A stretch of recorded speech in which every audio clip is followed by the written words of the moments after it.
That our next talk, and again in our tradition today of allowing people to introduce themselves and how their interests evolved. You've already heard some about Carla's work this morning, but Carla Marienfeld. So I'll just take a moment to do a shameless plug after a mentoring talk to talk a little bit about the faculty mentoring training program, because we're having a session on April 16th at 8 a.m. So if people are interested and inspired to think a little bit more about mentoring, that would be a great opportunity. And then the second comment I want to make after that, having come from Yale, I can say that it is a good department. And having been a former chief resident, I hope I'm not the one he's talking about that disappeared into the abyss after having left there. But hopefully I can change gears a little bit and talk a little bit about burnout. And the idea behind this talk is thinking about some of the things that we use both with patients and clinically, and how we can use that both for ourselves as mentors and trying to engage trainees, as well as in interacting with patients and interactions in general in our life. And so obviously in the 14 minutes that I have remaining, I'm not going to teach you all about motivational interviewing, but I'm going to think about it as a way of addressing our communications so that we can think about how we might subtly shift what we do to help prevent burnout. So to begin with, I'm just curious if people will shout things out and I'll announce it back so everyone can hear, but when do people feel burnt out in this room as the leaders in our department's 50 years? There's all the administrative work. Are there other? When you feel invisible. When you feel invisible. That's really a great one. So not feeling like you have agency. When you feel like, I don't want to go to work today.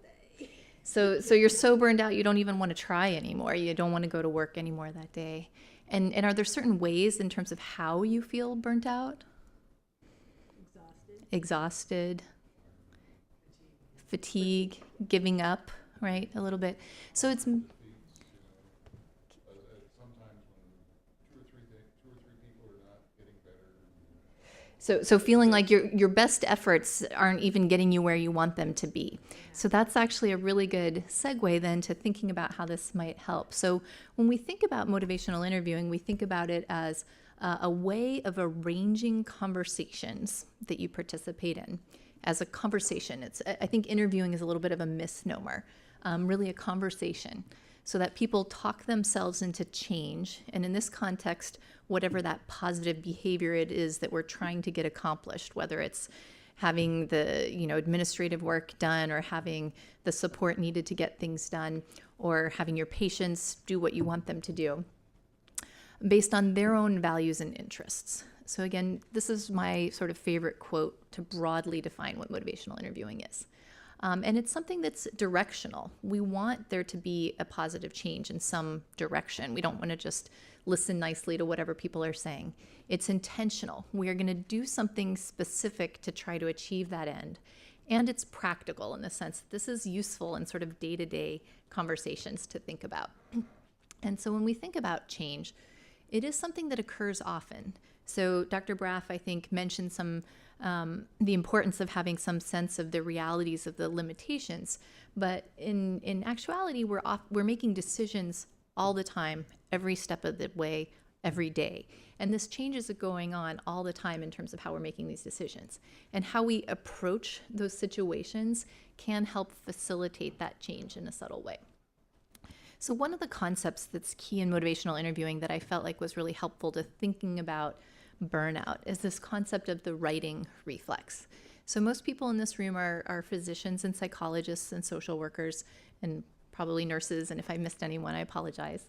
But we go to school because we want to help people, typically. It's the most common reason. And in doing that, we learn a ton of information that's incredibly useful, that can be very helpful for a lot of people. And we're taught how to assess the situation, diagnose what the problem is, make a recommendation about what to do, right? So that's the classic medical model. It's on us to figure out what's wrong and fix it. And in doing this, we bear the burden of fixing things, of making everything better, all in ourselves. And that's really a recipe for burnout right there. When it's all on you to figure out what to do, And even if you figure out the perfect treatment plan, the perfect prescription, the perfect way to handle all of that administrative burden, the perfect thing to fix your patients that don't want to change, it doesn't actually help anybody do any of those things, right? And so then that can be very frustrating for us to work from that place of, it's so easy, just do this, and then not have any of that stuff enacted. And so when in MI, we are taught to sort of pay attention to what's going on in ourselves, much like in other areas of psychiatry where you're sort of paying attention to your own responses to the situation to help inform you about what's going on. In this setting, we can pay attention to that impulse that we have to say, just do this, or here, this is how we can fix it. And we can notice that when we're talking about trying to persuade people to do the right thing, right? The burden on us is to, if I could just figure out that perfect argument that'll get this person to do it, if I can just figure out what's that key piece of some scientific data or something that will convince that person that this is the way to go. When we're trying to work on that end of making behavior change, it can get very frustrating. And so part of where MI can be helpful, I think, in preventing burnout is paying attention to this in ourselves and then shifting it so that the burden isn't on us to fix it, but the burden on us is to change our approach to how we interact using some of the MI principles that I'll talk about.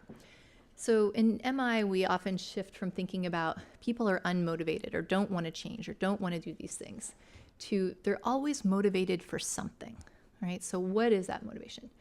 From why isn't this person motivated to make this change, to do this thing that will make everything better, to for what is this person motivated? Just really trying to figure out what do they want, what is their agenda, and how can we use that to come alongside each other to move forward versus pushing against each other. And so in MI, we talk about things like change talks. We talk about paying attention to change talk, which is sort of broadly defined as a person arguing on behalf of one position. When doing so, they become more committed to that position. And we talk ourselves into or out of change all the time, versus the opposite of sustained talk, where somebody's arguing with you, telling you why it won't work, telling you all the reasons not to change. And so if we can figure out how to arrange our conversations in such a way that we're hearing this change talk, well, I could do this, well, it might make sense to do that, I think I could try this. When you hear that kind of language, you know whatever you're doing is moving things in the right way. And it's taking that burden, again, off of you to fix it and helping that person take the agency to do the things themselves.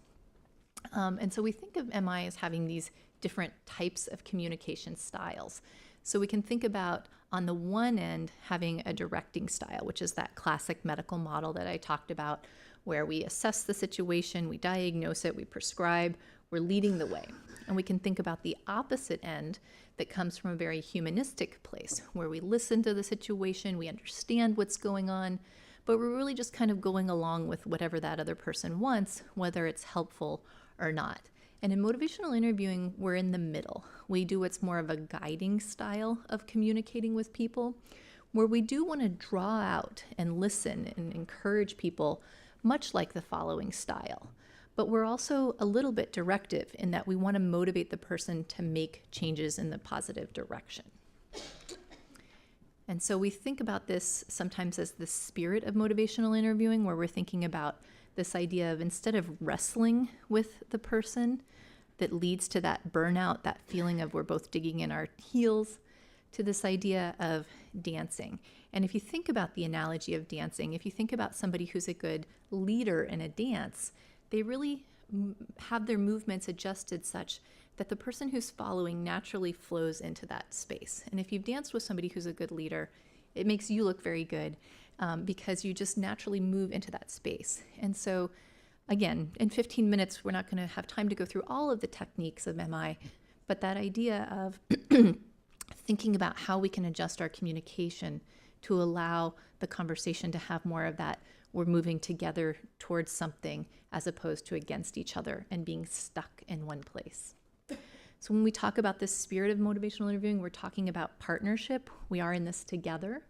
Acceptance of knowing where the person is at, whether they're at the point where they can make the kinds of changes that we're hoping for, or if there might be other things that might be good goals as well. It comes from a place of compassion and really trying to evoke from the person what their values, goals, and interests are as a way to then figure out how can we use those to move towards that positive change.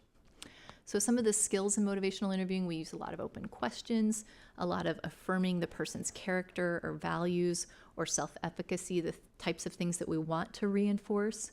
We use a lot of reflections as a way to show both that the person's understood as well as highlight the kinds of things that we want to move towards. So if we hear change talk, if we hear things moving in the direction that we're going for, we reflect that back to keep the conversation going and to continue to get more of that. And using a lot of summaries. Nothing in this is particularly novel. These are all good counseling techniques. But what makes it unique to motivational interviewing is how we can put these things together in such a way to help structure the conversation towards behavior change. So I'm going to skip through some of the more specifics of it, just in the interest of time. But we have a lot of different tools for how to do that. And we want to then think about how do we then make a decision about what are we going to do? So coming to a point where we have a plan afterwards. But the idea, again, is just really thinking about situations where we're finding ourselves frustrated in our work and trying to be good educators and trying to be good researchers and trying to be good clinicians.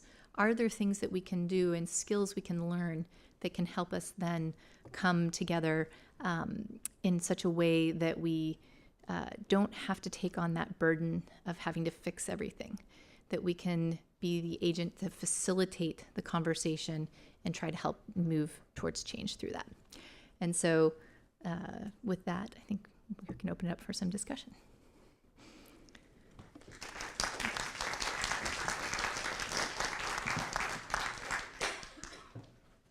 Thank you.